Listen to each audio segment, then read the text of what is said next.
Direct नहीं आता है तो एक आध पॉइंट को स्किप करेगा। कैसे? अगर सोशल स्किप हुआ तो इंटेलेक्चुअल। अच्छा, मैंने यहाँ पे फिलोसॉफिकल को आप समझ नहीं पाओगे बोल के इंटेलेक्चुअल लिखा है, जैसे कि आप समझ जाओ। ठीक है? बौद्धिक या फिलोसॉफिकल मीन्स भी ज्ञान होता है। फिलोसॉफी का मतलब होता है द स्टडी अबाउट नॉलेज, और that is a love of knowledge और लव ऑफ विजडम। इस पॉइंट को फिलोसॉफी बोलते हैं। ठीक है, फिलोसॉफी बोलते हैं। तो उस पॉइंट को मैंने नॉलेज के बेस पे इंटेलेक्चुअल कंटेक्स्ट में लिख दिया। ठीक है, इंटेलेक्चुअल कंटेक्स्ट में लिखा। तो हमारा क्वेश्चन है कि emergence and development of knowledge subject curriculum in social political and intellectual context.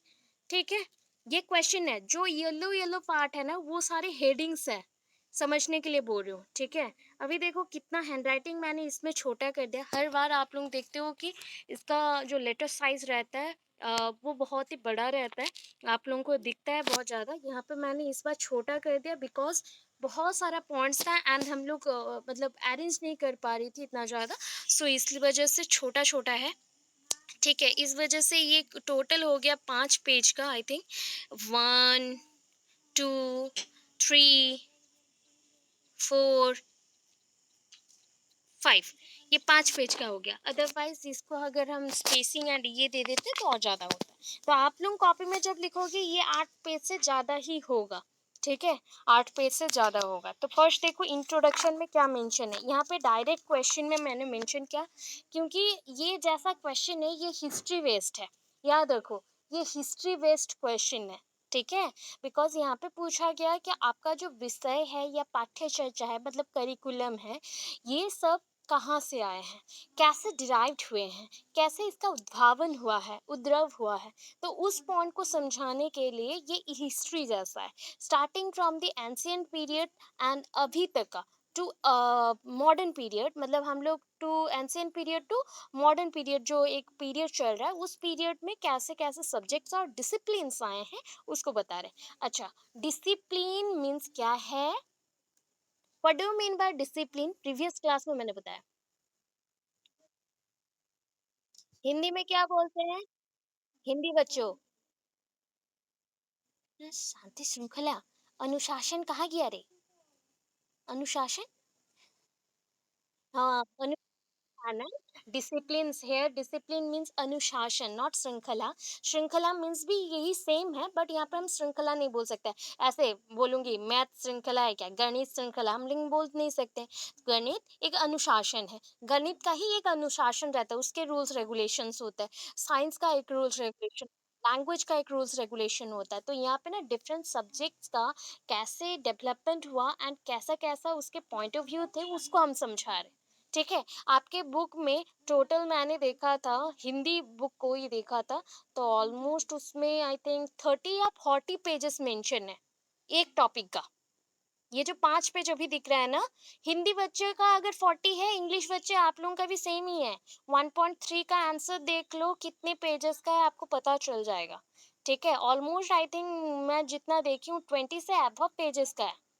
तो उतने पेजेस हम लिख नहीं सकते, वहाँ पे पूरा स्टोरी है एंथ्रोपोलॉजी के अकॉर्डिंग, फिलोसॉफिकल के अकॉर्डिंग। तो उतना ज़्यादा हम नहीं करेंगे, हम थोड़ा थोड़ा करेंगे पैराग्राफ वाइज, थोड़ा इंट्रोडक्शन उसके पॉइंट्स एंड उसका जो करंट सिचुएशन, मतलब मैं एंशियंट टू मॉडर्न दिखा रही हूँ, एंशियंट टू मॉडर्न पीरियड को दिखा रही हूँ। तो एंशियंट पीरियड में कैसा था, अभी का करंट सिचुएशन में ये सब्जेक्ट का रोल या ये सब्जेक्ट का जो एक डिसिप्लिन अनुशासन है, रूल्स हैं, उसका क्या महत्व है या उद्देश्य है, what is the aim of this subject और this subject in current situation, उसको हम शो कर रहे हैं। राइट, तो यहाँ पे फर्स्ट देखो मैंने एजुकेशन का छोटा सा एक पॉइंट लिखा है। Education is the most powerful weapon which you can use to change the world. इसको किसने बोला? Nelson, that is the Nelson. ठीक है, नेल्सन ने बोला एजुकेशन जो है, शिक्षा जो है एक पावरफुल वेपन है। मतलब आपका जो आप बोलते हो क्या बोलते हो, शस्त्र बोलते हो ना, अस्त्र शस्त्र। तो ये पावरफुल अस्त्र शस्त्र जैसा है, एक बहुत ही शक्तिशाली अस्त्र शस्त्र जैसा है जिसके थ्रू आप पूरे वर्ल्ड को चेंज कर सकते हो, पूरे विश्व को चेंज कर सकते हो। ठीक है, पूरे पृथ्वी को आप चेंज कर सकते हो, बदलाव ला सकते हो। नैनसन आप लिखा है इन्होंने। तो ये एजुकेशन का थोड़ा सा डेफिनेशन। अभी मैंने क्या बोला था, नॉलेज बेसिस में मैंने पॉइंट दूंगी बोली थी, तो ये फिलोसॉफिकल का पॉइंट थोड़ा सा स्टार्ट करें। अकॉर्डिंग टू प्लेटो, फिलोसॉफी में अगर फिलोसॉफिकल सब्जेक्ट्स कभी पढ़ोगे डायरेक्टली, चाइल्ड साइकोलॉजी जैसा होता है ना, वैसे ही ज्ञान के ऊपर, सब्जेक्ट्स के ऊपर फिलोसॉफी का एक पर्टिकुलर बुक है। वहाँ पे फिलोसॉफी का जो हिस्ट्री है उसको अगर देखोगे तो बहुत सारे पॉइंट्स मिलेंगे, that is before Socrates, before, after Socrates, और बिफोर प्लेटो, आफ्टर प्लेटो, और ड्यूरिंग द प्लेटो। ये सारे पीरियड्स हैं। उस पीरियड्स में कैसा कैसा चेंज हुआ। किसी एक स्कॉलर ने बोला ये अर्थ एक सर्कुलर जैसा है, एक सर्कल जैसा है, एंड उसमें सारे एलिमेंट्स ऐसे ही फ्लोट होते रहते हैं। किसी ने बोला ये अर्थ सिलेंडर जैसा है एंड इसमें 70% वाटर है, ठीक है। और किसी ने बोला एक अर्थ स्क्वायर जैसा है एंड इसके जो चार पार्ट्स हैं, और बोल सकते हैं फोर्थ वर्ल है, मतलब चार वर्ल है, उसमें एक एक चीज बसती है, दैट इज एक वर्ल ह्यूमन बींग्स के लिए, एक वर्ल एनिमल्स के लिए, एक वर्ल प्लांट्स के लिए, एक वर्ल में पानी है। तो ये चीज को हमने मतलब सबने अपने पॉइंट ऑफ व्यू से रखा। ये सारे नॉलेज है, जिन्होंने जो समझा उसके ऊपर पॉइंट ऑफ व्यू दिया। अभी प्लेटो ने क्या बोला, ठीक है। According to Plato, justified true belief is knowledge. उन्होंने क्या बोला अकॉर्डिंग टू प्लेटो, जो पॉइंट, जो आप चीजों को समझते हो ना, that is sometimes we think that our observing power is very good, we analyze the thing by observation, and that observation is perfect for every field। मतलब होता है कि अवलोकन करना, अवलोकन विधि को हमने यहाँ पे यूज किया। अवलोकन के द्वारा हम कोई भी चीजों को करके देख सकते हैं, समझ सकते हैं, उसके ट्रू फैक्ट्स को जान सकते हैं, ठीक। आप अगर कोई भी सत्य को, that is a truth, truth को जस्टिफाई करना चाहते हो कि ये पॉइंट सही में सक्सेसफुल है, या ये पॉइंट सही में सच है, तो उस पॉइंट को अगर बिलीव किसी ने कर दिया, that is the knowledge.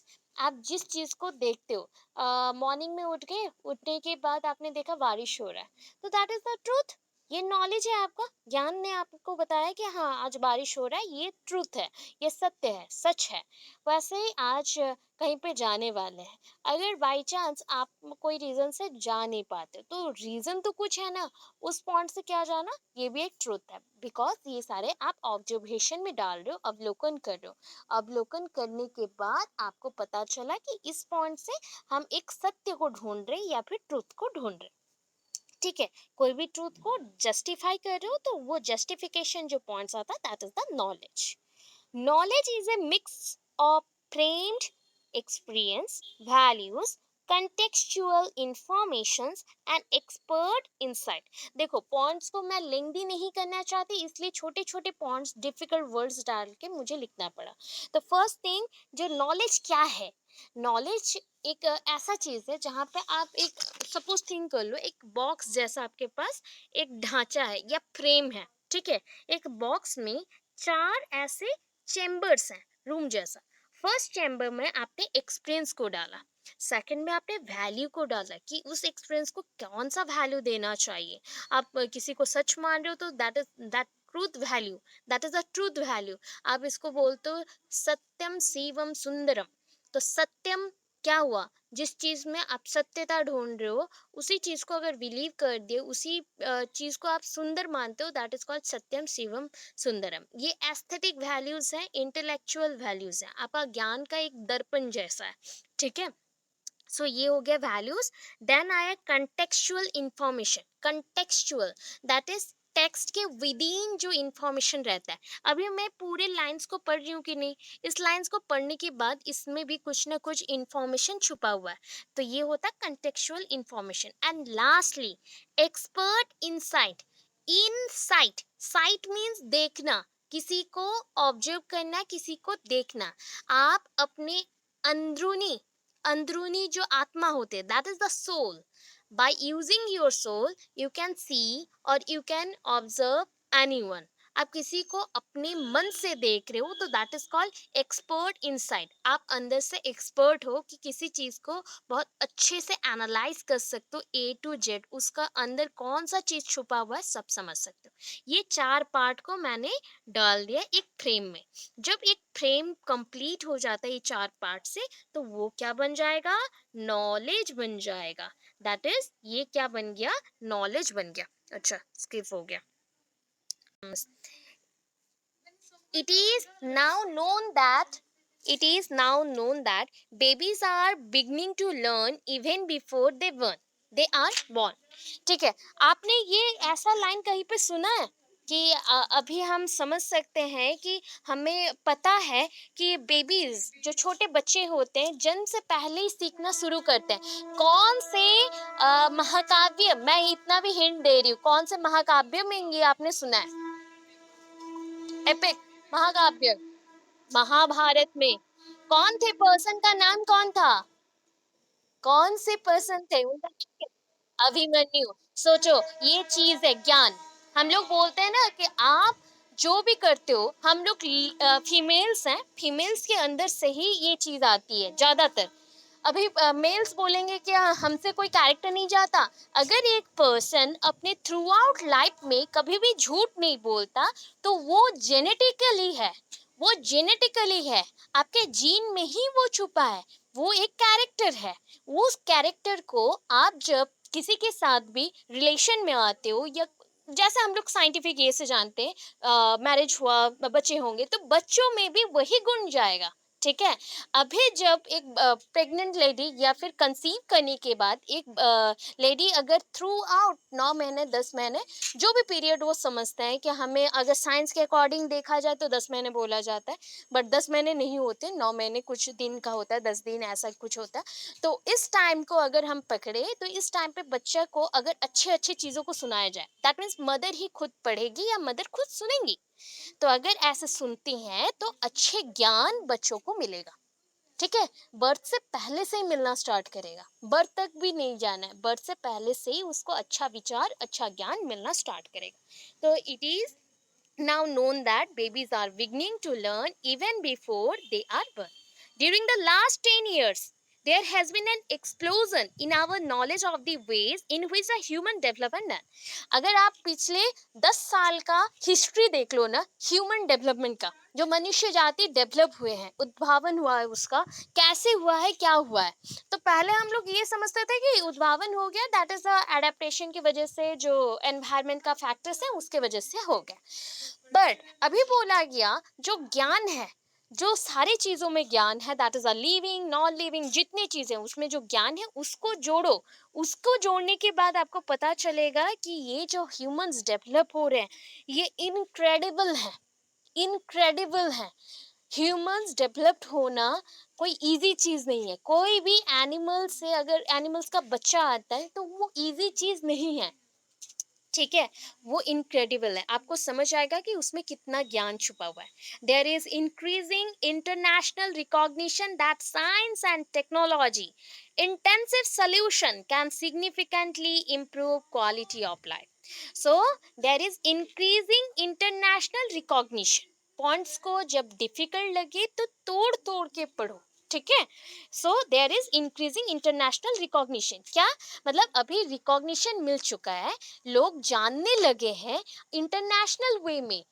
International means विश्व में जानने लगे हैं, नेशनल नहीं, उससे ऊपर जानने लगे हैं कि साइंस एंड टेक्नोलॉजी, ये जो आप जो ह्यूमंस का डेवलपमेंट बोलते हो या एनिमल्स का डेवलपमेंट बोलते हो, तो ये जो चीज़ है ये साइंस है। जहाँ पे ज्ञान को हम ऑर्गेनाइज करते हैं तो वो साइंस है। ठीक है, उसके साथ टेक्नोलॉजी को इंक्लूड कर दो। ठीक है, टेक्नोलॉजी को हम इंक्लूड कर दिए तो उसका जो अंदरूनी रिश्ता है that is called intensive. Intensive जो स्ट्रॉन्ग एक रिलेशन है अंदर में उन दोनों के बीच में, intensive solution can significantly improve the quality of life. इसी के थ्रू आपका लाइफ और भी ज्यादा क्वालिटी, जो लाइफ का क्वालिटी वो इम्प्रूव हो रहा है डे टू डे। आप क्या करो, 10 साल लोग क्या जानते थे, गांव के लोगों को जाओगे वहां पे गैस नहीं था। कुछ जगह पे ऐसा भी होगा कि वो फ्रिज यूज नहीं करते थे, कूलर यूज नहीं करते थे। Now villages are very improved, बहुत ही इम्प्रूवमेंट हो गया उसमें।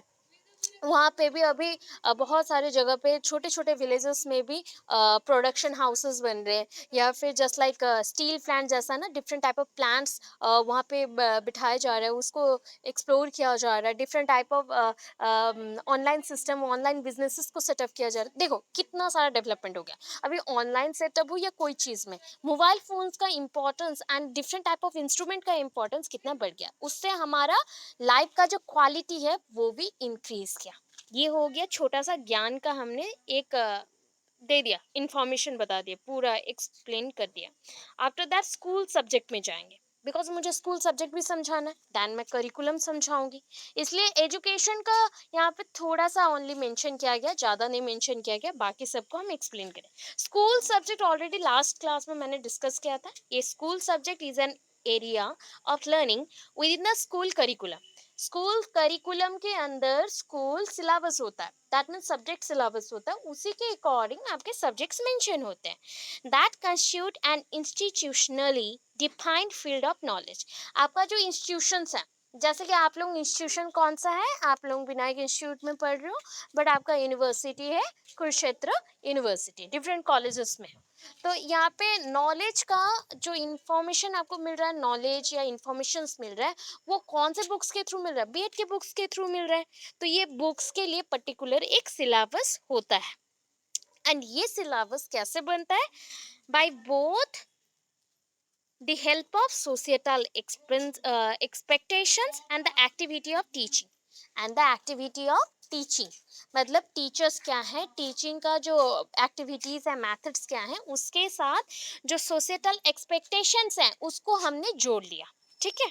School subjects are human construction, humans ने बनाया, इंसानों ने बनाया, in response to social, economic, cultural, political and educational realities and needs. हमारे नीड्स के हिसाब से, हमारा जो पॉलिटिकल नीड्स हैं, हमें पॉलिटिक्स में शिक्षित शिक्षित इंसान चाहिए, मतलब जो ह्यूमंस हैं वो एजुकेटेड होने चाहिए। So as per this educated rule, ये जो एजुकेटेड होने का एक रूल है वो क्या बोलता है कि हमें पढ़ना पड़ेगा, हमें उस जैसा क्वालिफाइड होना पड़ेगा। तो हमें economically, culturally, politically, socially, educationally जो रियलिटीज़ है, जो रियलिटी में नीड है, उसके अकॉर्डिंग हमें करना पड़ रहा है। They are unique purpose built educational enterprises designed with and through educational imagination towards educative ends। तो ये डैंग एंड लुक ने बोला था, ल्यूक एंड डैंग ने बोला है क्या, according to Deng and Luke, they are uniquely purpose, मतलब कोई एक यूनिक पर्पस के लिए ये बिल्ड किया गया है। Educational enterprises, that means educational institutes में, कोचिंग्स में, स्कूल्स में, कॉलेजेस, यूनिवर्सिटीज में पर्टिकुलरली कोई चीज़ों को फुलफिल करने के लिए ये सारे बनाए गए हैं। एंड एजुकेशनल इमेजिनेशन, मतलब आपका सपोज एक स्टैंडर्ड आप क्रिएट करना चाहते हो कि आपके सारे बच्चे बहुत अच्छे से परफॉर्म करें, रिजल्ट सबका अच्छा, तो उसके लिए मुझे वैसे ही बुक्स चाहिए, वैसे ही मुझे स्कूल सब्जेक्ट्स बनाने पड़ेंगे, ताकि बच्चे पढ़े, उससे नॉलेज ले, एंड नॉलेज लेके वो टॉप करे, तो इससे मेरा डेवलपमेंट होगा। तो ये एजुकेटिव एंड्स तक आप लोग पहुंचेंगे एंड नॉलेज गेन कर पाएंगे। तो ये हो गया स्कूल सब्जेक्ट्स। अभी देखो करिकुलम, ऑलरेडी हम लोग पढ़े हैं, तो फटाफट करते हैं। All the learning which is planned and guided by the school। ये स्कूल भी मतलब आपको स्कूल में जो भी लर्निंग एक्टिविटीज़ करना पड़ता है, या टीचिंग मेथड्स यूज़ करना पड़ता है, या different type of school subjects, evaluation process, और different type of learning styles को जो आप यूज़ करते हो, वो सबको यहाँ पे प्लान किया जाता है, गाइड किया जाता है। Whether it is carried on in groups or individually, inside or outside the school is called curriculum। हम स्कूल के विद इन भी यूज कर सकते हैं, स्कूल के बाहर ही। क्यों, हमारा एजुकेशन टू टाइप्स का है, टू नहीं एक्चुअली थ्री टाइप्स का है, फॉर्मल, इनफॉर्मल, नॉन फॉर्मल। उसके बेसिस पे अगर देखा जाए तो हम लोग जो करिकुलम को यूज करते हैं स्कूल के विद इन हुआ तो दैट इज द इनसाइड, हम अगर कोई प्रॉपर इंस्टीट्यूट में यूज़ नहीं कर रहे, स्कूल्स में यूज़ ना करके बाहर यूज़ कर रहे, तो that is the coaching centre और होम ट्यूटर एटसेट्रा। तो वहाँ पे होम ट्यूटर्स यूज़ कर रहे, तो ये सारी चीज़ों में हम उसको आउटसाइड बोलेंगे।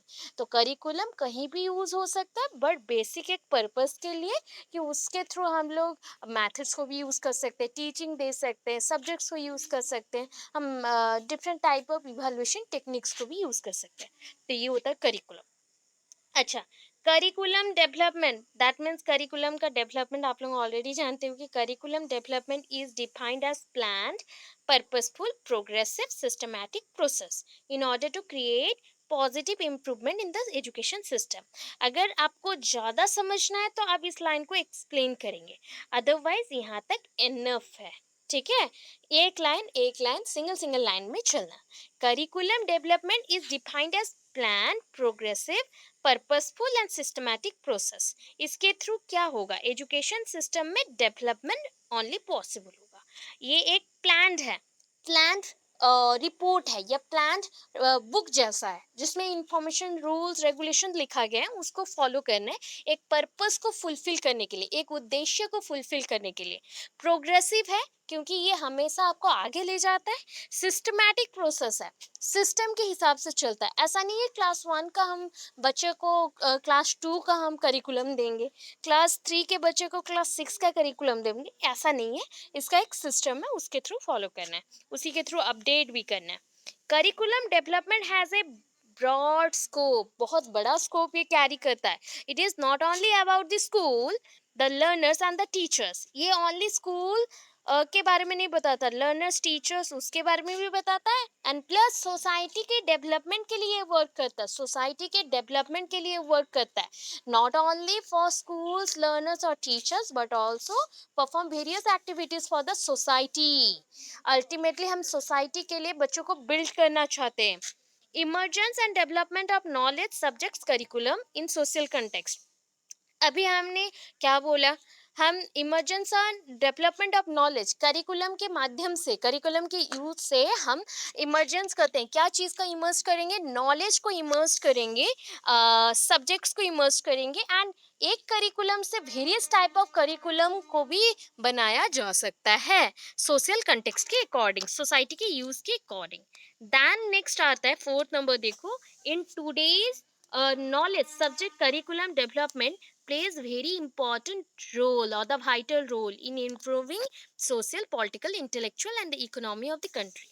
तो आज का जो करिकुलम है या सब्जेक्ट्स हैं, नॉलेज है, ज्ञान जो मिलता है, ये आज का philosophical, that means intellectual, societal, cultural, political, ये सारे चीज़ों का डेवलपमेंट के लिए बहुत ही हेल्प करता है। यहाँ पे बहुत सारे चीज़ आएगा, जो issues on poverty, climate change, sustainable development, सबके लिए करिकुलम प्रॉपर होना चाहिए, ताकि बच्चों को ये सीख मिले कि बच्चे आगे बढ़ के सबका हेल्प करेंगे।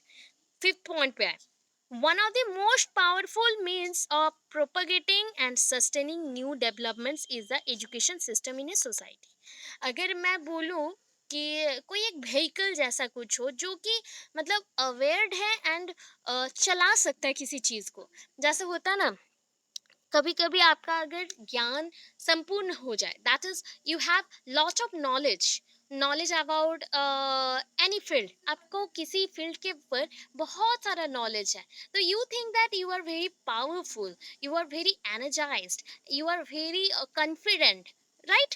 आप बहुत कॉन्फिडेंट फील करते हो, बिकॉज अभी के टाइम पे जब आप ग्रेजुएशन में थे या फिर एमएससी और अभी बीएड कर रहे हो या कोई भी पीएचडी है या कुछ भी कर रहा था, तो उस टाइम पे छोटे बच्चों का जो हालत होता है, वो उनको देख के वो थिंक करते हैं कि हमारे टाइम पे हमें बहुत इजी लग रहा था, वो चीज़ अभी इजी हमें लगते हैं। वैसा नहीं है, हमें ये करने के लिए बहुत टाइम लगा है, राइट? तो हमें न्यू जनरेशन को कैसे ये चीज़ को फेस करना है, कैसे फेस करना है फ्यूचर को, कैसे सॉल्व करना है कोई भी प्रॉब्लम को, वो चीज़ को बताने के लिए ये एक टाइप का व्हीकल जैसा काम करता है। व्हीकल जैसा काम कर रहा है मतलब एक जैसा बोल सकते हैं हम कि ट्रांसपोर्ट करने के लिए एक जगह से दूसरे जगह को ये हेल्प करता है। हो गया? क्लियर है? ये सुन लो, क्लियर है?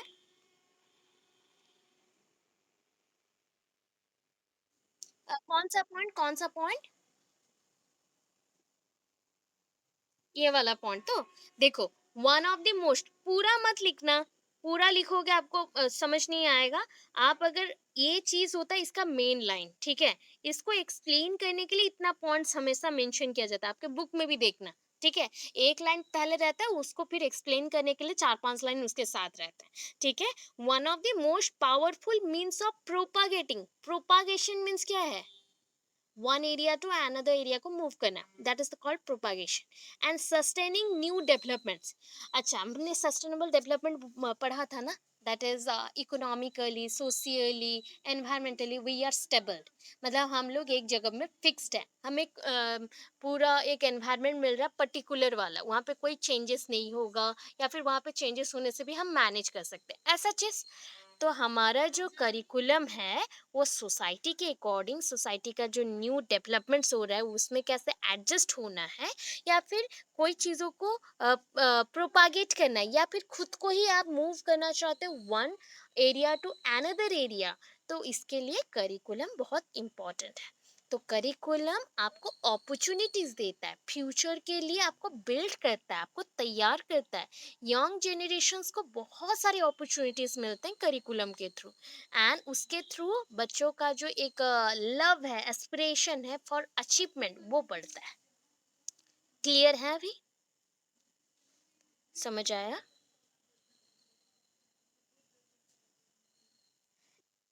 ओके। या फिर मैं, नहीं आएगा फिर से बताऊंगी मैं, ठीक है। अभी देखो next, some development of knowledge, subject and curriculum in social context. देखो अभी तीन कॉन्टेक्स्ट है हमारे पास। एक है फिलोसॉफिकल, फिलोसॉफिकल मैंने ऑलरेडी थोड़ा बहुत बताया, अभी डिटेल में जाएंगे। ये जितना अभी तक किए ना, ये इंट्रोडक्शन पार्ट था, क्योंकि वहां पे मेंशन था आपके स्कूल सब्जेक्ट्स एंड करिकुलम के ऊपर। तो स्कूल सब्जेक्ट्स एंड करिकुलम में हमने इतने पॉइंट्स को मेंशन किया। देखो ये सारे पॉइंट्स को ही तो लिखते लिखते आपका दो पेज खत्म हो गया। अभी आया हमारा some development of knowledge, subject, curriculum in social context. मतलब सॉरी, सोसाइटल जो फोर्सेस है या सोसाइटल जो पॉइंट्स हैं उसके अकॉर्डिंग क्या क्या होता है, क्या क्या हमारे सब्जेक्ट्स और करिकुलम में चेंजेस आते हैं। तो children develop the ability to respect the rights of the others and to feel empathy for them। हम सिंपैथी नहीं दिखाते एक दूसरे के लिए, जो एक वन काइंड ऑफ बॉन्डिंग वाला फीलिंग आता है, या फिर we are connected, just like I am connected with you all. आप लोगों के साथ मैं बहुत ज़्यादा कनेक्टेड हूँ। तो ये जो रिलेशन है, तो ये रिलेशन को हम इम्पैथी बोलेंगे, नॉट सिंपैथी। हम एक दूसरे के लिए केयर करते हैं।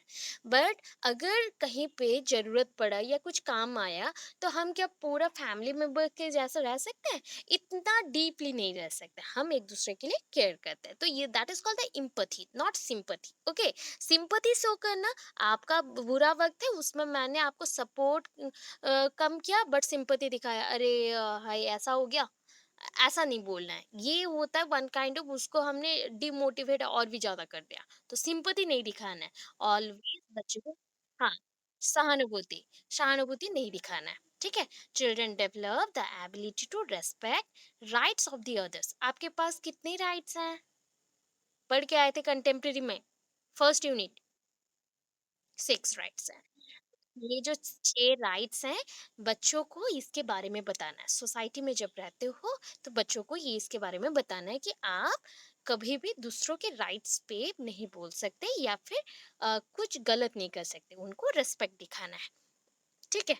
और छोटे छोटे पॉइंट्स आ गए, देखो अभी फटाफट। They learn to work cooperatively with others. मैं आप लोगों के साथ कोऑपरेटली काम करूंगी, मैं ऑलवेज बोलती हूँ कोऑपरेट करो थोड़ा, तो आप लोग मेरे साथ मिलजुल के काम करें। And to resolve conflicts. देखो अभी बच्चों के अंदर, या बच्चे बड़ों के अंदर, बड़ों बड़ों के अंदर, सबके अंदर झगड़े रहते हैं, दैट इज कॉल्ड कॉन्फ्लिक्ट। जो हम, मेरा एक ओपिनियन अलग चाह रहा है, आपका ओपिनियन अलग जा रहा है, तो दैट इज, उसमें क्या होता है, कंफ्यूजन क्रिएट होते हैं एंड झगड़े लगते हैं। तो हमें अगर पीसफुली रहना है, तो we need to resolve it, हमें इसको सॉल्व करना पड़ेगा, इस प्रॉब्लम्स को सॉल्व करना पड़ेगा। तो बच्चे जब सोसाइटी में रहेंगे, सोसाइटी में जो सब्जेक्ट्स हैं उसको पढ़ेंगे, उसके थ्रू ये चीज सॉल्व होंगी। एनकरेज कोऑपरेटिव बिहेवियर, एक दूसरे को कोऑपरेटिव बिहेवियर दिखाएं। Interacting with others in positive ways is to success in life.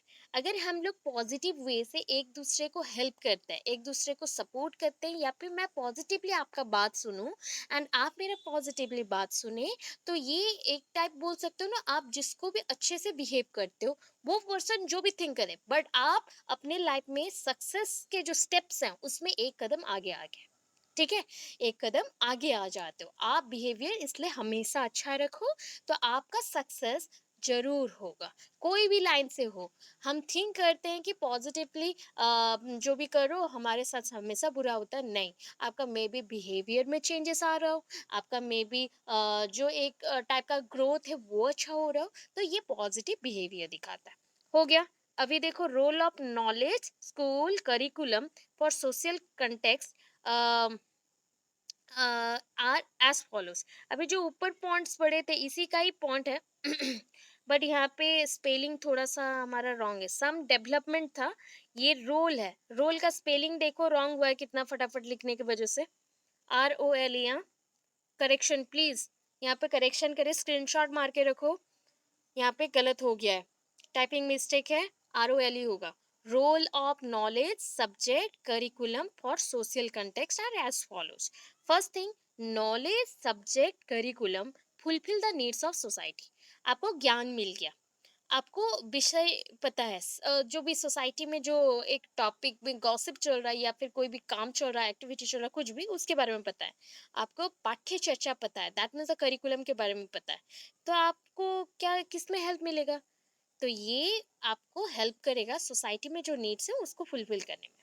Then it initiates social change and agent of change and social development. ये आपको इनिशिएट मीन्स स्टार्ट करना, कोई चीज़ों को आरंभ करना। तो ये आरंभ करता है चेंजेस, आप में बदलाव लाना। ये बदलाव लाने के साथ साथ ये एजेंट जैसा भी काम करता है। जस्ट लाइक आपको और भी हेल्प करता है कि आप दूसरों को भी खुश रखें, प्लस सोशल डेवलपमेंट भी होता है, सामाजिक जो आपका डेवलपमेंट है वो भी होता है। To assumes leadership role. आप सोसाइटी में जब एक दूसरे को हेल्प करते हो, कभी कभी कोई चीज़ों में डिसीजन लेते हो, तो आपका लीडरशिप कैरेक्टर डेवलप होता है। Build a new social order. तो ऑर्डर के अकॉर्डिंग मैंने बार बार आपको बताया कि 3 टाइप्स के ऑर्डर्स हैं। 3 टाइप्स के ऑर्डर्स मीन, सॉरी, 1 टाइप का ही ऑर्डर है बट 3 टाइप्स का यहाँ पे हमने मेंशन किया। और भी 2 टाइप का ऑर्डर है बट उसको हम अभी मेंशन नहीं करेंगे। तो फर्स्ट टाइप के ऑर्डर के according the upper class, middle class, lower class में ह्यूमंस को हमने डिवाइड कर दिया। उस बेसिस पे अपर क्लास बहुत ही कम है, the number of upper class are very low, तो as compare to the others too. Middle class is medium like 70%, and the lower base consist of the lower class families or the lower class persons. So this include various type of persons with the various type of abilities and the vast number of persons or humans. तो यहाँ पे बहुत सारे persons है, बहुत सारे abilities के। कोई person जमीन में काम करता है, तो कोई person किसी के घर पे झाड़ू पोछा करता है, किसी के घर पे वो सिक्योरिटी गार्ड का काम कर रहा है, तो पियन है। तो ये सारे कर रहे हैं, बट आज के टाइम में बहुत ज़्यादा ही डेवलपमेंट भी हुआ है। तो हमें क्या करना है, build a new social order. हम एक ऑर्डर बनाएंगे, मतलब जस्ट लाइक ये सीक्वेंस था, पहले अपर आ गए, मिडिल, लोअर। तो अभी हम करेंगे इक्वलाइजेशन, इक्वलाइजेशन एंड अपने हिसाब से ऑर्डर को चलाएंगे। क्या एक ही ऑर्डर रहेगा? वो ऑर्डर होता है ओनली मतलब हमारे जो जॉब्स हैं उसके हिसाब से, और कुछ नहीं। हमारे जो एक्टिविटीज है, काम के हैं, उसके हिसाब से, धन के हिसाब से, या फिर आपका जो एजुकेशन के हिसाब से हम उसको सेपरेट नहीं करेंगे, ओनली काम के हिसाब से करेंगे। Okay, then develop world citizenship. हम पूरे विश्व के नागरिक बन रहे हैं, वर्ल्ड के। Make positive contribution to the progress of society, society के प्रोग्रेस के लिए काम करना। Formation of knowledge society. ये नॉलेज सोसाइटी नहीं होगा, यहाँ पे करेक्शन चाहिए, नॉलेजेबल सोसाइटी, नॉलेजेबल सोसाइटी। ठीक है, नॉलेजेबल सोसाइटी होगा, EABLE लगेगा ई के बाद, नॉलेजेबल सोसाइटी। तो नॉलेजेबल सोसाइटी जब बनाना है तो उसके लिए नीड है एजुकेटेड पर्सन। एजुकेटेड पर्सन जो होते हैं, जस्ट लाइक हमने एक लाइन पढ़ा था ना कि कंटेम्प्रेरी बताता है ब्रिटिशर्स क्या थिंक करते हैं, क्या थिंक करते हैं ब्रिटिशर्स। एक पॉइंट वांट करते थे, चाहते थे कि दैट इज, जब वर्कर्स बने इंडियन लोगों को लेके हम वर्कर्स बनाए एंड हमारा बिजनेस को सेट करें, तो उनके अकॉर्डिंग था कि ह्यूमंस और इंडियन ह्यूमंस को हम ऐसे बनाएंगे, दे टेस्ट एज, उनका जो टेस्ट रहेगा, taste as Britishers, but by blood they are Indians. By blood they are Indians but taste as Britishers, उनका टेस्ट चॉइस सब कुछ ब्रिटिशर्स जैसा होगा, बट बाय ब्लड वो इंडियंस होंगे। वैसे ही यहाँ पे है कि हम एक ऐसा सोसाइटी बनाना चाहते हैं जहाँ पे एजुकेटेड जो पर्सन होगा वो ओनली डिग्री से एजुकेटेड नहीं होगा, वो अपने बिहेवियर से एजुकेटेड होगा, अपने नॉलेज से एजुकेटेड होगा, एंड वैसे ही पर्सन सोसाइटी को बिल्ड करता है। ये पॉइंट क्या। देन देखो, development of knowledge subject curriculum in political context, social context खत्म हुआ। ठीक है, सोशल कंटेक्स्ट खत्म हुआ, समझ आया सोशल कंटेक्स्ट? सोशल कंटेक्स्ट समझ आया? ओके। अभी देखो पॉलिटिकल कंटेक्स्ट गए तो हम पूरा पॉलिटिक्स में घुसेंगे, अभी डेमोक्रेसी। ठीक है, हम डेमोक्रेसी में आ रहे हैं। India is the largest democracy in the world. अच्छा, इंडिया में बहुत सारे धर्म के लोग हैं, धर्मनिरपेक्ष, धर्मनिरपेक्ष भी हैं हम लोग। ठीक है, हम किसी भी धर्म के लोगों को हर्ट नहीं कर सकते, दैट मीन्स हम दुखी नहीं कर सकते, किसी को हम टॉर्चर नहीं कर सकते। होता है, चलता है, बट जो एजुकेटेड पर्सन है वो टॉर्चर्स नहीं करेंगे, टॉर्चर बिल्कुल नहीं करेंगे। जो अनएजुकेटेड है, मैंने अभी बोला, एजुकेशन का रियल डेफिनेशन होता है educated by mind, educated by knowledge, educated by body behaviour, educated by your thinking, not by degrees. आपके डिग्री के अकॉर्डिंग अगर आप थिंक करते हो you are educated person, so ये सब थिंक भी मत करो, आपका नॉलेज कुछ भी नहीं है। नॉलेज जब हो तो आप हमेशा पॉजिटिव थिंक करेंगे, हमेशा लोगों को हेल्प या फिर सपोर्ट करने को ट्राई करेंगे। इवन इफ जो लोग आपको खराब बिहेवियर भी करते हो वहां पे चुप रह जाओ, बट वहां पे आप गाने करो उनके अकॉर्डिंग और अगेंस्ट, इतना ज्यादा भी खराब स्टेप मत लो। इफ अगर हमारा नॉलेज बोलता है कि हम लोगों को समझा रहे फिर भी लोग नहीं समझ रहे एंड वो एक बहुत बड़ा स्टेप लेने वाले, तब अपना फंडामेंटल राइट्स को लेके आओ एंड राइट्स के अकॉर्डिंग उसके अगेंस्ट जो भी स्टेप्स ले सकते हो। तो ये एक प्रॉपर स्टेप होता है लाइफ में जीने का, ये नॉलेज का ही एक रोल है, उसको समझाया गया। Development of knowledge political basis में मैं समझा रही थी कि धर्म के हिसाब से यही पॉइंट आता है कि हम कोई भी धर्म को यहाँ पे नीचा नहीं दिखा सकते। India has the biggest number of people with the franchise rights and the largest number of political parties. India में बहुत पॉलिटिकल पार्टीज हैं एंड बहुत सारे डिफरेंट टाइप ऑफ राइट्स हैं हमारे पास, 6 राइट्स हैं। अभी राइट्स मतलब हमारे पास फंडामेंटल राइट्स एंड ड्यूटीज तो बहुत है, उसके बाद आर्टिकल्स के थ्रू बहुत सारे हमें राइट्स मिले हैं, just like right to education और right to freedom, right to move any places inside the world, कहीं पे भी जा सकते हो, दैट इज अ फ्रीडम है हमारे पास। राइट टू थिंक और ओपिनियन और गिव एडवाइस, किसी को भी एडवाइस दे सकते हो, ओपिनियन दे सकते हो अपना, इफ आपको पॉइंट लगे कि हाँ यहाँ पे ऐसा होना चाहिए। वैसे बहुत सारी चीज़ें हैं, उसको छोड़ के भी बहुत आर्टिकल्स हैं। ये पूरा कॉन्स्टिट्यूशन संविधान ने बनाए हैं बहुत सारे आर्टिकल्स को, एंड डिफरेंट टाइप ऑफ ना आर्टिकल्स यूज होते हैं डिफरेंट एरियाज में। एजुकेशन बेसिस पे कुछ आर्टिकल्स हैं, कुछ इंस्टीट्यूशनल बेसिस पे हैं, कुछ धर्म के हिसाब से हैं, कुछ सब्जेक्ट को कैसे प्रमोट करना है उस बेसिस पे है, कुछ जगह पे दाउरी केसेस रिलेटेड है, अपने जो भी लोगों को बचाने के रिलेटेड है, बहुत कुछ है। तो ये चीज़ों में आपको सबसे इम्पोर्टेंट रोल कौन प्ले करता है पता है? Political parties. पॉलिटिकल पार्टीज का जो भी इलेक्शन होता है बहुत सारे कैंपेन्स बैठ जाते हैं।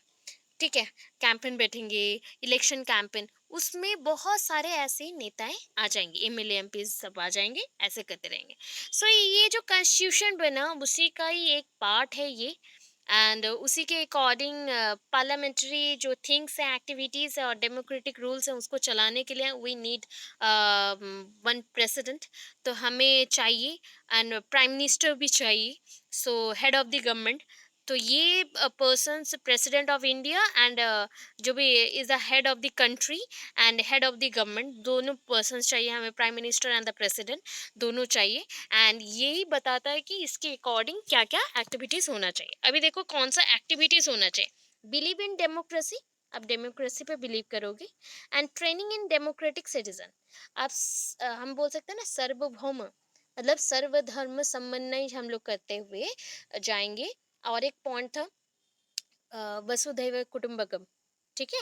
तो ये सारे जो पॉइंट्स होते हैं ये सारे हमें डेमोक्रेटिक सिटीजनशिप के तरफ ले जाते हैं कि हमें फ्रीडम है, हम अपना धर्म को चुन सकते हैं, हमें फ्रीडम है, हम कोई भी लोग अगर हमारे घर आए तो उन्हें हम सम्मान करें, अतिथि सम्मान जो रहता है।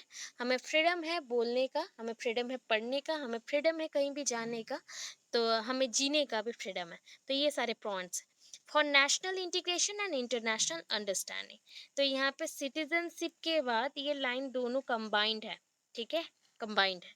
नेशनल डेवलपमेंट थ्रू इंडस्ट्रियलाइजेशन, ये तो पढ़ चुके हैं already.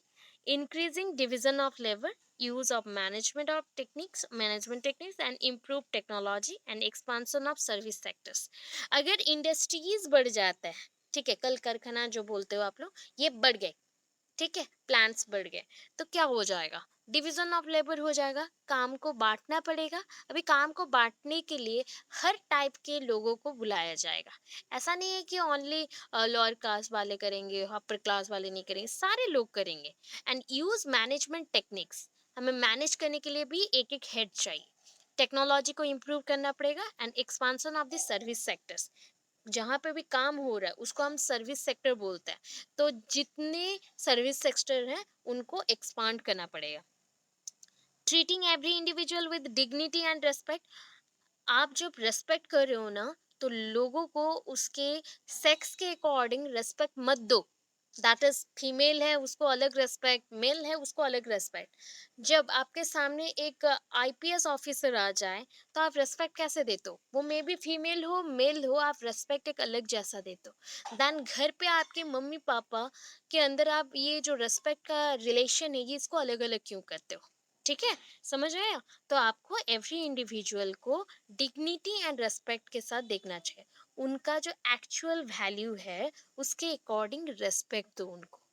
Freedom, equality, fraternity, tolerance, ये जो चार पॉइंट्स हैं ये बहुत इंपॉर्टेंट है। फ्रीडम, आपको फ्री है, मतलब आप फ्रीडम हो, मतलब फ्री हो, हर एक चीज से फ्री हो।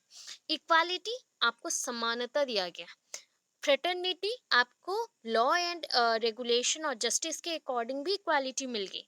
टॉलरेंस, सहन शक्ति, सहनशीलता, इसके अकॉर्डिंग आपको ये चार गुणों को यूज करना है। दैट मीन्स चार जो भी प्रॉपर्टीज हैं, या फिर बोल सकते हो चार जो प्रॉपर्टीज हैं डेमोक्रेसी के, उसको यूज करना है। Faith in bringing change through peaceful means, आप लोग शांतिपूर्वक चेंजेस लाना चाहते हो, उसमें बिलीव रखना चाहिए, फेथ रखना चाहिए। Faith in hard work and believe in group work, हम लोग खुद के हार्ड वर्क को बिलीव करना चाहिए और एक दूसरे के साथ मिल के ग्रुप वर्क को कंप्लीट करना चाहिए, जो एक साथ एक संघ बन के हम लोग कंप्लीट करते हैं, तो ऐसे हम काम को करना चाहिए। Free and quality education, common school, हमें सबको कॉमन स्कूल में डालना चाहिए। कॉमन स्कूल में that is the government school. And quality education, अगर एक गवर्नमेंट स्कूल में भी इंग्लिश मीडियम जैसा पढ़ाई होगा, बच्चों को अच्छे से ए टू जेड पढ़ाया जाएगा, टीचर्स उसी कैपेबिलिटीज के होंगे, देन क्यों नहीं बच्चा अच्छा से पढ़ेगा। अभी देखो जो भी ओडिया मीडियम स्कूल से, क्या उसमें इंग्लिश मीडियम बच्चे पढ़ाने नहीं जाते हैं, या उसमें टीचर्स नहीं है, ऑब्वियस है। तो क्यों वो लोग कुछ दिन पढ़ाने के बाद उनका जो एबिलिटी था, उन्होंने जो देखा था स्कूल से, वो चेंज हो जाता है। तो ये चीज़ को चेंज करना चाहिए आपको। अगर कॉमन स्कूल्स का लेवल नॉर्मल प्राइवेट स्कूल्स जैसा ही बना दो, देन कोई भी बच्चा प्राइवेट स्कूल नहीं जाके कॉमन स्कूल में ही जाएगा। Utilization of national for all, आप नेशनल में मतलब नेशन में, अपने देश के अंदर जो भी चीज़ें हैं उसको यूज़ करेंगे, एंड ये सारे लोगों के लिए सेम है। Vocational education in all levels, सारे लेवल्स में वोकेशनल एजुकेशन मिलना चाहिए, उसका शिक्षा मिलना चाहिए। रोल ऑफ, यहाँ पे देखो सब में रोल ऑफ का स्पेलिंग ही रॉन्ग हो गया है, ठीक है, ये होता है ऑटो करेक्ट, ये चेंज हो जाता है कभी कभी, ठीक है। रोल जो मेंशन किया गया है उसको स्पेलिंग चेंज करना। Role of the government in development of knowledge subject curriculum. तो इसमें कौन से टाइप का स्कूल्स आता है, कौन से टाइप का मिशंस आए हैं, आपने जो जो कंटेम्प्रेरी में पढ़ा है सब कुछ आएगा। यूनिवर्सल प्राइमरी एजुकेशन को यूनिवर्सलाइज्ड करना है, दैट मीन्स पूरे यूनिवर्स में सेम चलेगा। नेशनल लिटरेसी मिशन, हम ये एक मिशन कंडक्ट कर रहे हैं, जैसे बेटी बढ़ाओ बेटी पढ़ाओ है, सॉरी बेटी बचाओ बेटी पढ़ाओ है, सॉरी बेटी पढ़ाओ बोली थी, बेटी बचाओ बेटी पढ़ाओ है, वैसे ही टाइप का मिशन है, जिसके थ्रू हमने जैसे बोला Beti Bachao Beti Padhao, because girl child abortion बहुत होता था उस पीरियड में, इसलिए ये चीज स्टार्ट किया गया, ये कैंपेन ये मिशन स्टार्ट किया गया। वैसे ही नेशनल लिटरेसी रेट को इंक्रीज करने के लिए शिक्षा का स्तर नेशन के अकॉर्डिंग, आपका जो राज्य स्तरीय नहीं, ये हो गया आपका शिक्षा का स्तर नेशन के हिसाब से पूरे देश में एजुकेशन का और शिक्षा का स्तर बढ़ाने के लिए ये चीज होगा। और किसको हम देंगे, जिनको एजुकेशन प्रॉपर नहीं मिलता, that is a priority to oppressed and backwards, S T S Cs, उसके साथ इंक्लूसिव एजुकेशन वाले जो बच्चे हैं, दैट मीन्स द हैंडीकैप्ड बच्चे। उसके बाद आया और भी है, जो अब्यूजमेंट हो जाता जो बच्चे हैं, या फिर गर्ल चाइल्ड्स हैं उनको, या फिर हम लोग बोल सकते हैं जो लेडीज हैं जस्ट लाइक विडो हैं, या फिर कम उम्र में शादी हो गया एंड उनका कुछ प्रॉब्लम हुआ, तो इन बच्चों को हम प्रायोरिटी देते हुए एजुकेशन दे सकते हैं। इवन ये भी रूल है, जो लेडीज मतलब जो अभी के टाइम पे 16-17 साल के हैं एंड उनके बच्चे भी हो चुके हैं, मतलब 14-15 साल में ही शादी हो गया एंड 16 साल तक बच्चे हो गए, 1 साल में बच्चे हो गए, बट वो पढ़ाई नहीं कर पाई, 8 क्लास तक पढ़ी छोड़ दी, तो वो बच्चियां पढ़ सकती हैं, गवर्नमेंट के अकॉर्डिंग वो बच्चियां फिर से स्कूल में जाके पढ़ सकते हैं। इसमें कोई भी हंसने का नहीं है, कुछ भी नहीं है, रूल्स ऑलरेडी है, उसके रिलेटेड भी आर्टिकल्स हैं।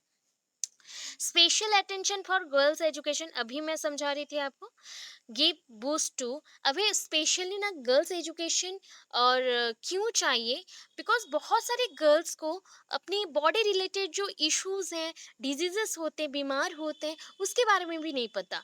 कुछ लड़कियां ऐसे भी हैं, खुद एजुकेटेड है, तो वो ट्राई करती हैं कि अपनी मैरिज के बाद वो बहुत ही ज़्यादा इगोइस्टिक हो जाती हैं। ये सारा चीज़ भी स्कूल में ही गर्ल्स एजुकेशन के थ्रू सिखाया जाता। गर्ल्स एजुकेशन में गर्ल्स एम्पावरमेंट के बारे में भी सिखाया गया। गर्ल्स एजुकेशन में एक लड़की क्या-क्या कर सकती है वो भी बताया गया।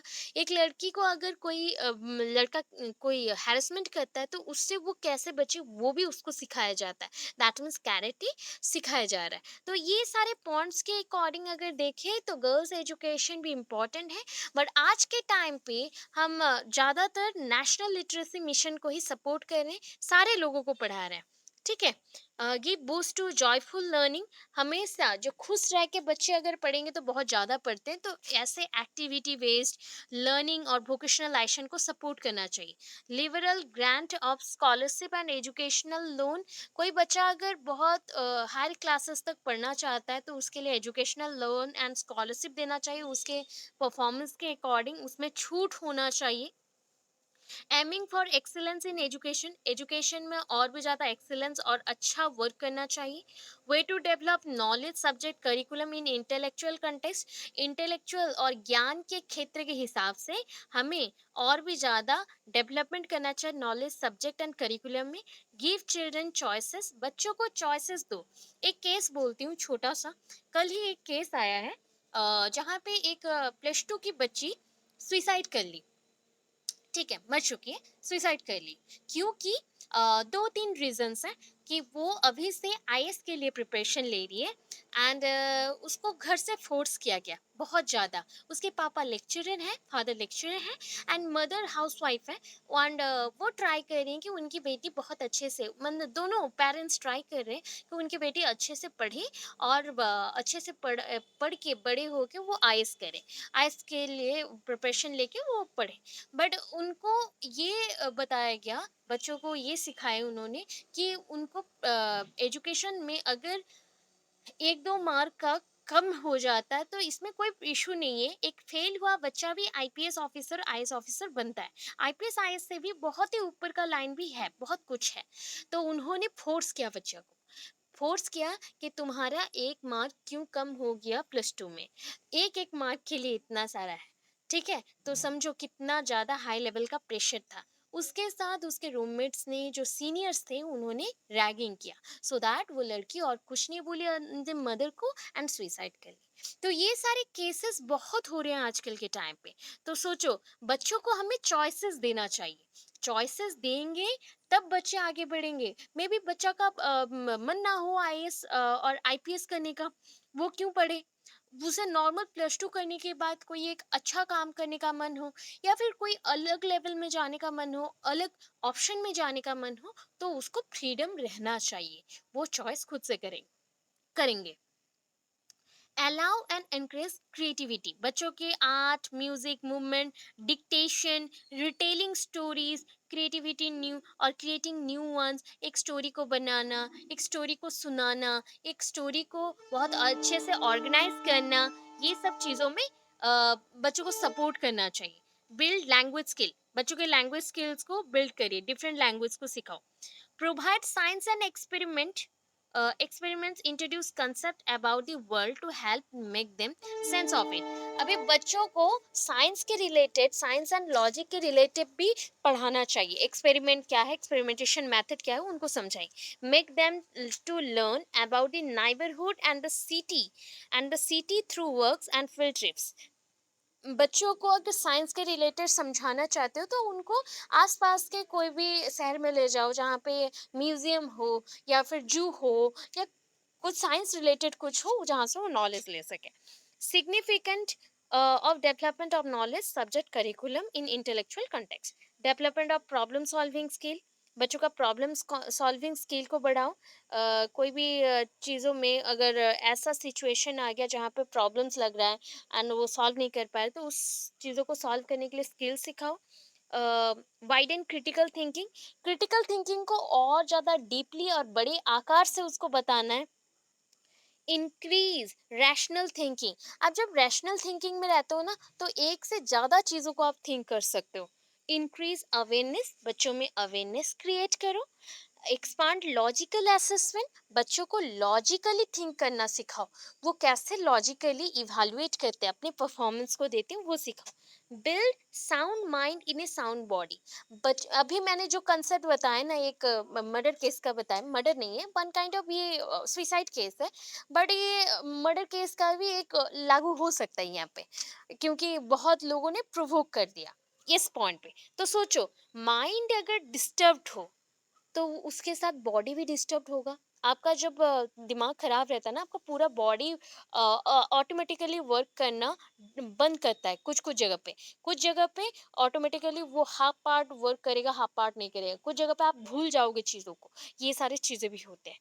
तो ये हो गया आपका किस पॉइंट पे, मतलब आपने अभी पढ़ा पॉलिटिकल बेसिस पे, आई थिंक पॉलिटिकल पढ़ लिया था, आई थिंक ये आपका सोशल बेसिस किया, देन हाँ पॉलिटिकल बेसिस पे पढ़ा। पॉलिटिकल कंप्लीट किया। अभी देखो, change in social science, natural science and linguistics, मतलब आपका स्पेशली कौन सी चीज़ों में चेंजेस आए थे। सोशल साइंस में चेंजेस आया, एंड सोशल साइंस के अकॉर्डिंग बहुत सारे सब्जेक्ट्स आ गए। हमें अभी सब्जेक्ट्स भी निकालने हैं ना, उसका रिलेशनशिप एंड उसमें क्या क्या चेंजेस आए, बदलाव आए, उसको देखना है। तो social science is a major category of academic discipline. सबसे बड़ा, मैंने बोला ना, सोसाइटी कम्युनिटी आप लोग रह रहे हो वहाँ पे, मीन्स ये बहुत बड़ा सब्जेक्ट है। वो कंसर्न्ड होता है, वो बहुत ज़्यादा डीपली थिंक करता है about the society and the relationship, जो लोग रहते हैं उनके रिलेशन से। तो उस हिसाब से ब्रांचेस इन सोशल साइंस क्या क्या है? History, geography, sociology, law, demography, etcetera. ठीक है। एंथ्रोपोलॉजी एक आ गया। सोशियोलॉजी मतलब सोशियोलॉजी के बाद और एक आता है लॉ, डेमोग्राफी के बाद anthropology. These are the branches of social science, ये सारे सोशल साइंस के ब्रांचेस हैं। History and change in social science, history क्या था एंड उसमें क्या क्या चेंजेस आए, देखो।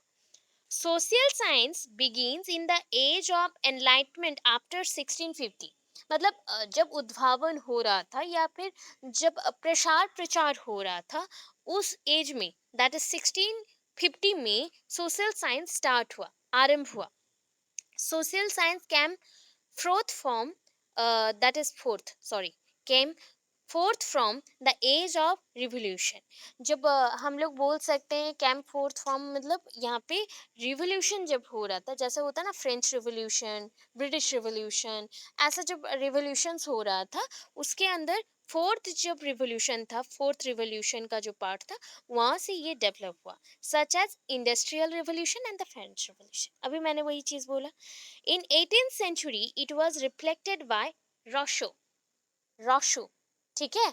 यहाँ पे स्पेलिंग अगर प्रोनाउंस करोगे राउस्यू हो जाएगा, तो ऐसा नहीं प्रोनाउंस करते हैं, रोशो, ठीक है, रोशो।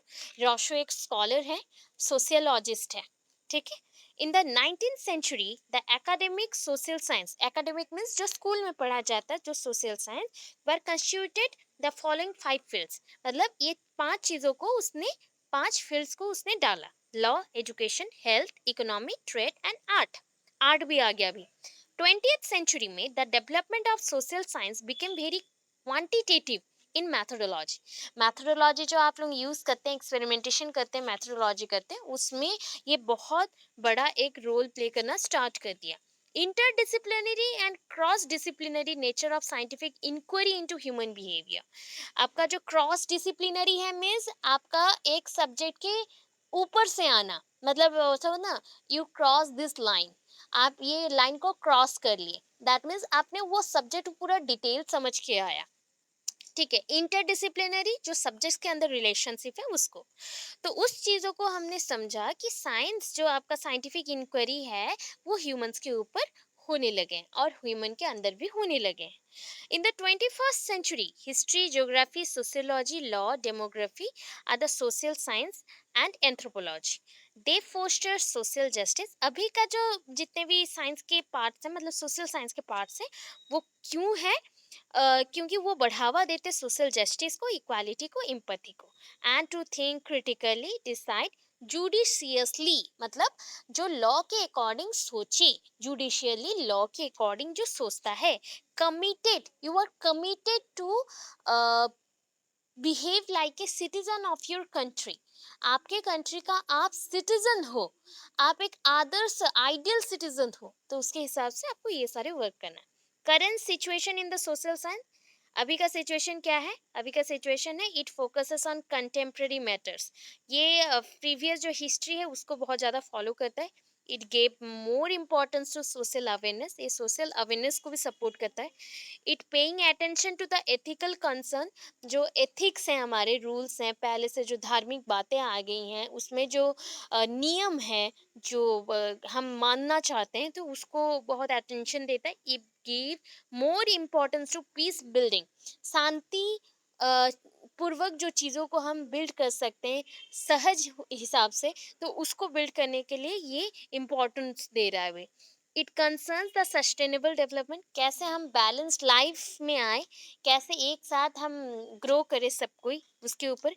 Computer assisted language learning was encouraged, अभी के टाइम पे कंप्यूटर असिस्टेंट और असिस्टेड दैट इज आईसीटी को यूज़ करना या कंप्यूटर को यूज़ करना, इसका मात्रा को बढ़ाया गया है, ठीक है, यूज किया गया है। अभी देखो नेचुरल साइंस, नेचुरल साइंस जो आपने वहाँ पे पढ़ा है, मैंने स्टार्टिंग डे में पढ़ाया था, उस पॉइंट को भी लिख सकते हो। Natural science is a branch of science which concerned with the natural phenomenon, ये चीज पढ़े थे, नेचर में जो चीज है उससे हम लोग करते हैं।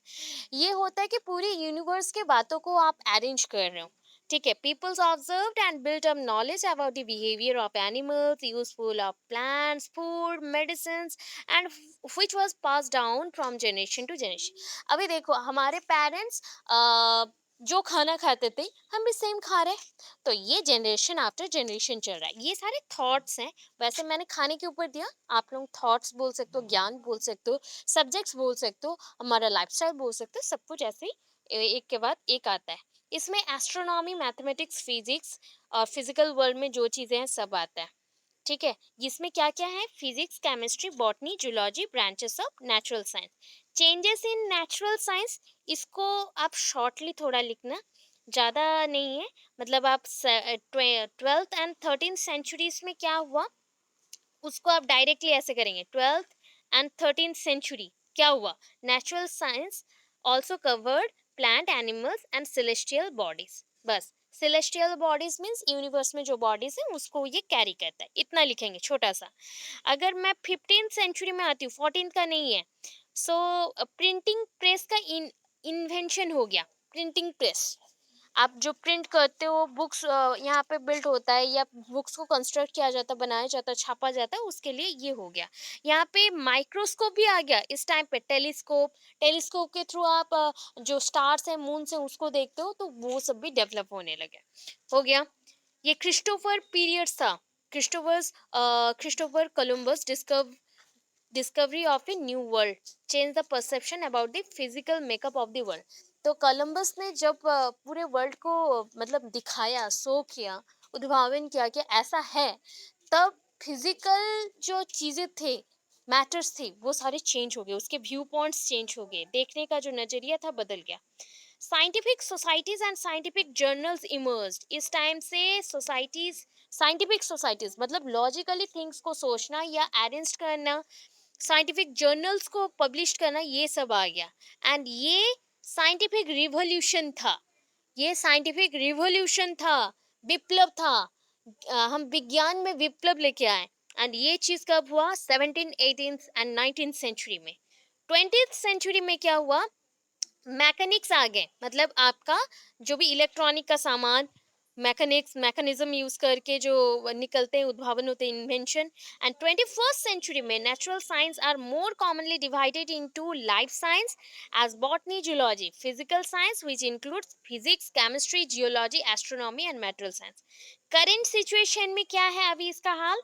नेचुरल स्टडीज गिव इम्पोर्टेंट, यहाँ पे इम्पोर्टेंट हो गया, कोई पॉइंट पे इम्पोर्टेंस होगा, दैट इज इम्पोर्टेंस। थोड़ा आप लोग पढ़ोगे जब, करेक्शन करते जाना। मैं आज ही सुबह बनाई हूँ, इसलिए थोड़ा सा चेक करने को टाइम भी नहीं हुआ।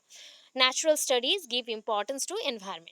It focuses on preservation of industry. Industry को कैसे प्रिजर्व करके रखना है या फिर बचा के लेके जाना है, जिससे हमारा प्रोडक्शन और भी ज्यादा बढ़े, प्रोडक्शन बढ़े। Okay, then next, it centre its center of attention on water management, water management और wetland management। ये बहुत ही important है, because nowadays we use or we consume lot of water in our daily lives। तो इसके according अगर देखो ना, पानी खत्म होने आ रहा है।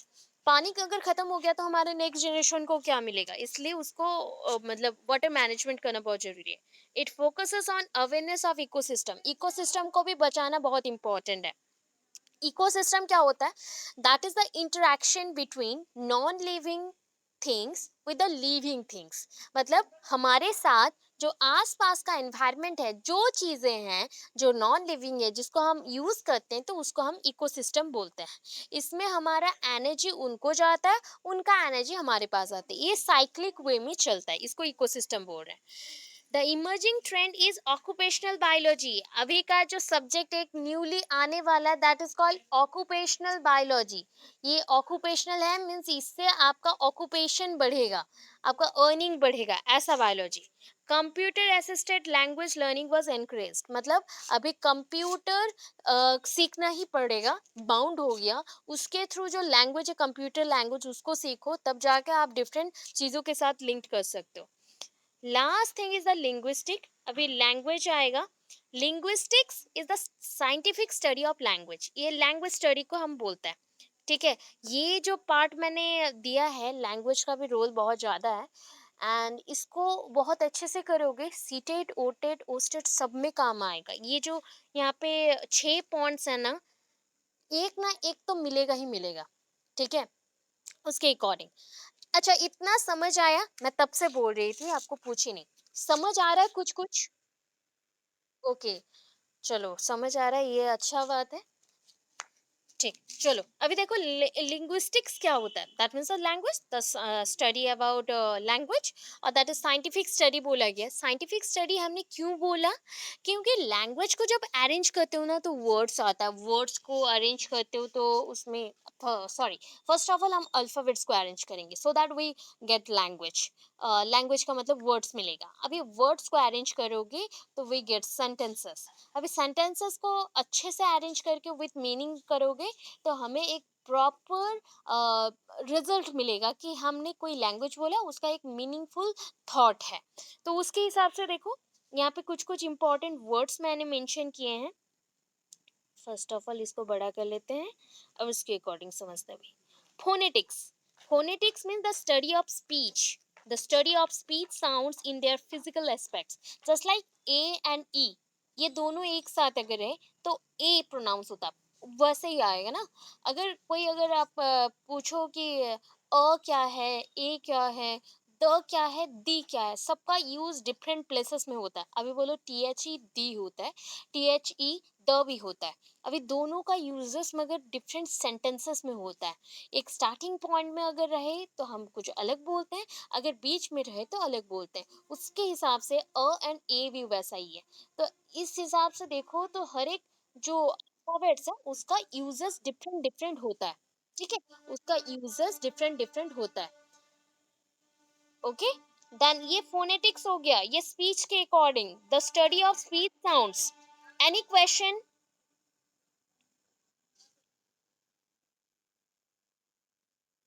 बाबा अभी वही सेम क्वेश्चन पे ही चल रहा है, emergence of school subjects and curriculum. हमने बहुत सारे सब्जेक्ट्स डेवलप कर लिया। लास्ट अभी लैंग्वेज, आप लोग लैंग्वेज पढ़ते हो कि नहीं स्कूल्स में? पढ़ते हैं ना हम लोग, इंग्लिश, हिंदी, उड़िया। हाँ, तो ये लैंग्वेज कहाँ से आया? हम अभी एलएससी में नहीं है, लैंग्वेज अक्रॉस करिकुलम तो कब का खत्म हो गया।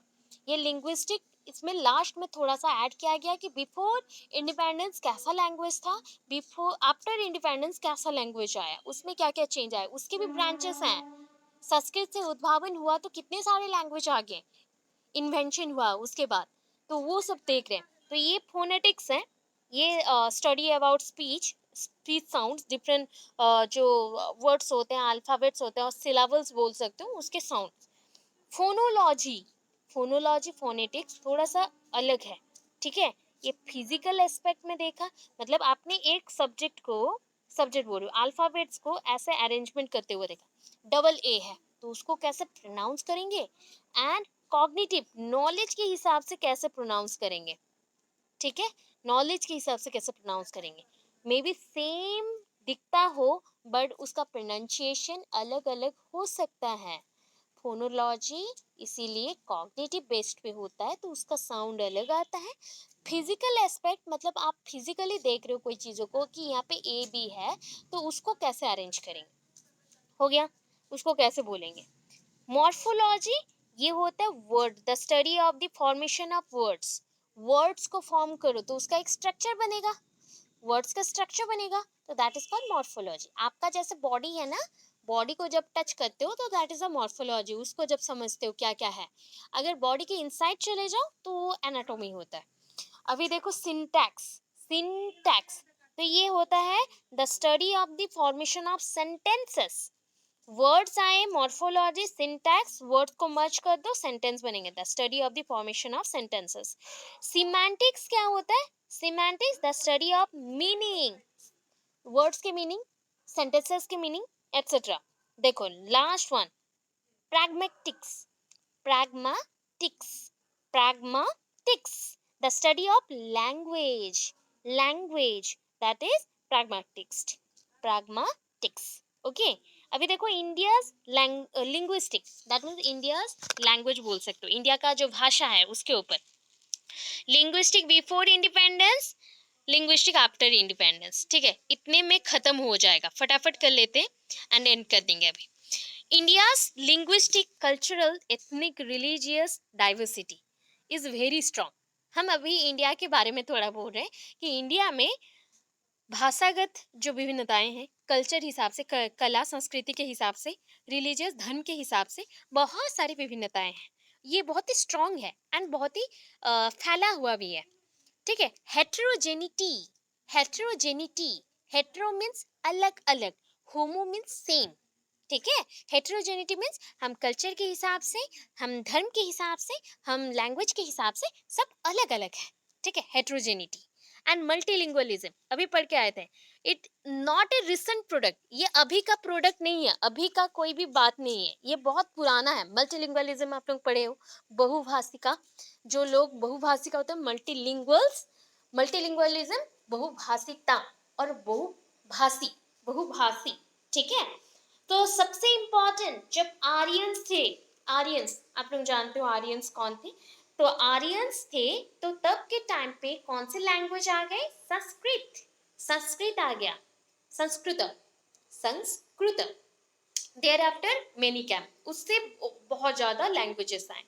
इसके बाद आया different languages were assign different roles. अभी लैंग्वेज यूज करना है डिफरेंट कामों के लिए, डिफरेंट चीजों के लिए, ठीक है। जस्ट लाइक ब्रिटिश रूल जब आया, तो ब्रिटिश जब आए तब फोक लैंग्वेज आया, अपनी गांव विलेजेस में जो लैंग्वेज यूज होता है वो आया, that is the vernacular language, और इसको बोलते हैं ऑर्नामेंटल लैंग्वेज। एंड इसमें इंग्लिश भी ऐड हो गया, and Macaulay wants to spread English in India and done it, and इसको उन्होंने किया भी। अभी हम लोग बहुत ज्यादा इंग्लिश यूज करते हैं। Linguistic after independence, after independence हम लोग लैंग्वेज को कैसे यूज करते हैं, कहाँ से यूज करते हैं, एंड कितने टाइप का है ये देखो। तो since independence English language continue to be taught in Indian schools. English language अभी के टाइम पे प्राइवेट गवर्नमेंट सारे स्कूल्स में यूज किया जाता है, ठीक है। इंडियन स्कूल हो गए जितने भी मतलब normal government schools and private schools, हर एक जगह पे इंग्लिश सब्जेक्ट्स रहता ही है, एंड उसको हम लोग अभी पढ़ रहे हैं, बहुत ज़्यादा ही पढ़ रहे हैं, यूज़ कर रहे हैं। एंड मतलब इसका बोल सकते हैं कि इंग्लिश नीड्स फॉर मॉडर्नाइजेशन, हमें आगे बढ़ने के लिए, मॉडर्नाइज होने के लिए, वेस्टर्नाइज्ड होने के लिए हमें इंग्लिश लैंग्वेज चाहिए। इंडस्ट्रियल एरियाज में भी वर्क करने के लिए हमें इंग्लिश लैंग्वेज चाहिए आज के टाइम पे, ठीक है। ये एक पार्ट है ग्लोबलाइजेशन का, मतलब ग्लोबली खुद को उन्नति करने के लिए, खुद के देश को बढ़ाने के लिए हमें इंग्लिश चाहिए। English become the primary requirement for inter connectedness of the people, हम लोग एक दूसरे के साथ अभी के टाइम पे जुड़ने के लिए भी इंग्लिश नीड करता है। मतलब ऐसा थिंक हो जाता है कि if you don't know about the English, और if you don't know how to speak in English, then you are not eligible for some areas. आप कुछ एरियाज में एलिजिबल नहीं है, कुछ में वो आप हो, जस्ट लाइक हिंदी स्कूल्स में है, बट इंग्लिश मीडियम स्कूल्स में आप लोग नहीं हो, तो ऐसे टाइप का भी हो गया। एंड अभी के टाइम पे एक पॉइंट है, that is the following are the some changes in the linguistic in India. देखो, old Indo Aryans have Vedic Sanskrit language, जितने इंडो आर्यंस थे, मतलब इंडिया में जो आर्यंस आए थे भारत में जो थे, बहुत पुराने थे, वो लोग वैदिक संस्कृत लैंग्वेज यूज करते हैं, जो वेदास में संस्कृत जो ओरिजिनल संस्कृत है उसको यूज करें। Middle Indo Aryans focused on Prakrits vernacular language, Prakrits language बोल सकते हो, प्रकृति भाषा, मतलब आपके समाज में जो लैंग्वेज चल रहा है उसको भी यूज कर सकते हो, या ऑर्नामेंटल लैंग्वेज जो हम बोलते हैं, फोक लैंग्वेजेस को, मदर टंग को आप यूज कर सकते हो। उसके बाद आया पाली। पाली लैंग्वेज किसका है पता है, पाली लैंग्वेज बुद्धिस्ट का है, मतलब बुद्धिज्म जब आया था तब वो लैंग्वेज को वो लोग यूज करते थे, पाली। देन द्राविडियन आए, द्राविडियन लैंग्वेज को लेके आए, एंड ये द्राविडियन जो आए, द्राविड़ जो जाति था वो जब आए, तो 73 लैंग्वेजेस को लेके आए, 73 लैंग्वेजेस को लेके आए। Pallava dynasty, Pallava dynasty, dynasty means साम्राज्य बोल सकते हो, एम्पायरर्स और द डिनास्टीज, तो पल्लव डिनास्टी ऑनवर्ड्स। उसके बाद ये number of Sanskrit Tamil particularly in relation to political religious and philosophical concept. अभी देखो जो संस्कृत होता है, आप लोग जो अभी संस्कृत पढ़ रहे हो, ये प्रॉपर नहीं है, इम्प्रॉपर है, ठीक है, इम्प्रॉपर है। वेदा में जो संस्कृत थे वो बहुत ही कठिन होता था, जस्ट लाइक अभी के टाइम पे आपको क्या लगता है, मतलब इंग्लिश हम लोग जो बोल रहे हैं एंड जो फॉरेन में इंग्लिश चल रहा है उसमें डिफरेंस है कि नहीं, ऑब्वियस है। वैसे ही अभी का जो आप लोग संस्कृत यूज करते हैं एंड जो पहले का वेदा में संस्कृत था उसके अंदर डिफरेंसेस है, फिर भी कुछ जगह पे डिफरेंसेस हैं। तो पल्लव डिनास्टी ने Sanskrit Tamil and particularly relation to political religious and philosophical concept में यूज किया। उसके बाद आया शैविज्म, शैव जाति जो वैष्णव वैष्णव जाति शैव ये लोग हैं, Shaivism and Vaishnavism works works on होगा, यहाँ पे एन इन हो गया, ऑन होगा, वर्क्स ऑन तमिल, मतलब वो तमिल में काम कर रहे थे, तमिल जो लैंग्वेज है उसको बढ़ा रहे थे। देन आया एक एनुअल रिमेन्स बोल सकते हो, ये नैनुअल है, एनुअल होगा। स्पेलिंग कुछ कुछ जगह पे रॉन्ग हुआ है, जो रॉन्ग हुआ है उसको आप स्किप कर देना, उस फॉन्ट्स को यहाँ तक भी लिखोगे चलेगा, या कुछ कुछ फॉन्ट्स ऐसे ही देखो डॉट के अकॉर्डिंग आप चलाते जाना, चल जाएगा। जहाँ पे रॉन्ग लग रहा है उसको, उस फॉन्ट को छोड़ दो। In 1823 English education was introduced in India, ये शॉर्टकट है याद रखने के लिए। 1835 English was formally introduced as a medium of instruction, 1835 में। 1835 में कौन आए थे? 1835 कौन आए थे? राइट। ओके देखो अभी 1857 आ गया, किसके बाद का पीरियड है 1857? बोलो बोलो। 1857। हाँ मतलब 19th सेंचुरी का बाद 18th सेंचुरी में ले आओ आप लोग। ऊँट डिस्पैच कहाँ जाएंगे? ऊँट कहाँ जाएगा? हाँ, वो 1853 टू 1854, तो उस पीरियड में देखो 57 का है, तो उसके बाद इंग्लिश, इंग्लिश तो पूरा कंपलसरी हो गया। तो 1857 universities were established in Madras, Bombay, Madras, Bombay, and Calcutta. Not Kolkata. That is Calcutta. Okay. Then 1947, ये हो गया free. Free India choose to retain English as long as it was needed. जब तक हमें इंग्लिश चाहिए तब तक हम लोग अभी यूज करेंगे इंग्लिश लैंग्वेज को। फ्री इंडिया ने इसको चूज किया। ओके देखो, द्राविडियन पार्टीज एंड नेशनलिस्ट जो भी थे वो supported Tamil independence. 20th century universal grammar, जो मैंने प्रीवियसली बोला भी था कि ग्रामर आज का जो मेथड है अभी, ग्रामर ट्रांसलेशन मेथड, सो 20th सेंचुरी में ग्रामर को यूनिवर्सल किया गया।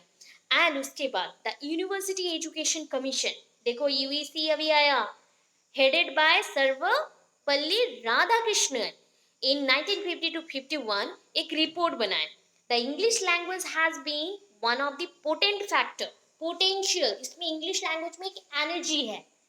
मे बी हो सकता है वो ब्रिटिश से आया है, ब्रिटिशर्स से आया है, फिर भी उसमें एक एनर्जी है, पॉजिटिविटी है, जो कि हमें आगे बढ़ाने के लिए, ग्लोबली खुद को प्रेजेंट करने में हेल्प करेगा। ठीक है, development of unity in the country, ये हमें एक साथ जोड़ेगा। ठीक है, अभी देखो 19, यहाँ पे 19 होगा, 19 होगा। 1952 to 53 the Madras English language teaching, Madras English language teaching campaign was launched. मतलब मैंने थोड़ा थोड़ा हर एक जगह का लिया है, पार्शियलिटी बिल्कुल नहीं करना है, हर एक लैंग्वेज का हम लोग थोड़ा थोड़ा ले रहे, जो इम्पोर्टेंस है उसी के अकॉर्डिंग। ठीक है, जो हमारे अभी इंडिया में जो जो इम्पोर्टेंट लैंग्वेज है उसी के हिसाब से लिए। अभी लैंग्वेज बोलो तो बोलोगे कि उड़ीसा का भी लैंग्वेज है, तो उड़ीसा का लैंग्वेज को आप यूज कर सकते हो, बट उड़ीसा का लैंग्वेज पूरे वर्ल्ड में अभी तक स्प्रेड नहीं हुआ। बट कुछ कुछ जगह पे मद्रास तमिलियन, ये सारे लैंग्वेज, इंग्लिश एंड इंग्लिश तो है ही कंपलसरी, एंड हिंदी, ये सारे यूज हो रहे हैं, ये सारे चल रहे हैं अभी। तो 1954 में English language teaching institute, English language teaching institute were set up 1954 में। देखो 1854 में वुड डिस्पैच आया था, 1954 में पूरा कितने साल के बाद, कितने साल के बाद, कितना साल हो गया, पूरा कितने साल है, 100, राइट, 100 ईयर्स के बाद ये इंग्लिश लैंग्वेज टीचिंग इंस्टीट्यूट बन गया। The first centre was at Allahabad, Allahabad में इसका पहला सेंटर था। अभी देखो new education policy guarantees the status of English, new education policy ने ये सबको, new education policy that is the NP 2020। ठीक है, एनपी 2020 ने सारे लैंग्वेज का जो जो पॉलिसी बनाया गया है, जो जो ऊपर मैंने मेंशन किया, सबको एग्री कर दिया, गारंटीड वो एग्री कर दिया। Policy guarantees status of English कि ऐसे ही रहेगा। अभी का करंट सिचुएशन में क्या क्या चाहिए इन लैंग्वेज पढ़ने का, इंपॉर्टेंस क्या है? Important to listening, speaking, reading, writing, LSRW पढ़ेगा। फंक्शनल ग्रामर, हम लोग को ग्रामर सीखना है और बढ़ेगा उससे। ट्रांसलेशन टू बाइलिंगुअल, हम लोग देखो एक लैंग्वेज में पढ़ रहे हैं, अभी मैं इंग्लिश में पढ़ा रही हूँ, उसको ट्रांसलेट करके आपको बता रही हूँ, समझा रही हूँ बहुत कुछ, तो दैट इज बाइलिंगुअल, ये बाइलिंगुअल है। कम्युनिकेटिव लैंग्वेज, हम कम्युनिकेशन के लिए यूज कर रहे हैं English and Hindi. Last, computer assisted language learning was encourage. देखो, हर एक पॉइंट पे, नेचुरल साइंस हो, सोशल साइंस हो, मैथमेटिक्स हो, या कोई भी सब्जेक्ट हो, सबसे इंपॉर्टेंट लास्ट पॉइंट था कि कंप्यूटर असिस्टेड लैंग्वेज को लर्न करना है। मतलब मैथ्स के लिए भी, इंग्लिश के लिए भी, हिंदी के लिए भी, डिफरेंट जो जो चीज़ें सीखना चाहते हो, आज के टाइम पे कंप्यूटर बहुत इंपॉर्टेंट हो गया। इतना है।